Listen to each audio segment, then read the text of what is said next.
Welcome back. Kamala Harris's entrance into this race is leading many to ask, who will big tech support? Both Trump and the Biden administration have taken hard lines with the tech at points, but Harris has history with the West Coast. Kate Rogers has more in today's Tech Check. Kate?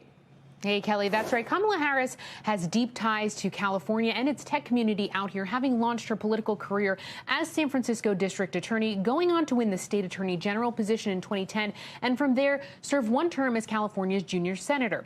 Funding and support from tech heavyweights, including Apple's Johnny Ive to Meta's Sheryl Sandberg and Mark Benioff of Salesforce, helped to bolster her bid for state attorney general, in which she described herself as a, quote, capitalist. But the public perception, of course, of technology companies has shifted over the course of the last few years. In fact, data from YouGov finds it's become increasingly popular to seek out tougher regulation of tech, as Biden has done in launching antitrust cases against Apple, Google, and others. It's a balance she could have to strike if she wins the nomination and the presidency.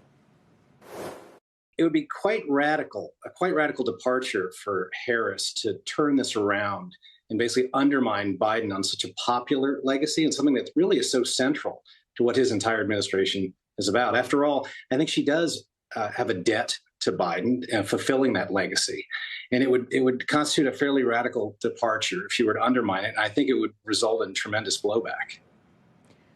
Now, Harris faces a delicate balancing act in addressing big tech while managing her personal ties to Silicon Valley. For example, Tony West, chief legal officer at Uber, is her brother-in-law. Here in the Valley, investors are watching for insights on how her policies would impact Section 230 before becoming VP. She vowed to hold social media platforms, remember, responsible for hate speech on their platforms and also regulate generative AI. Guys, back over to you. Kate, when I think about a Kamala Harris run here, I think about when the vice president was district attorney in San Francisco. She actually, for that position, ran to the right of her opponent. And within California, she had sort of a moderate reputation. Now, granted, Joe Biden had a moderate reputation, too, before he became president. But I wonder if there's any sense of how that might factor in her prosecutorial background. Some people thought at times that she was too tough on things like gun violence. You know, might that play out here, even within her appeal to tech?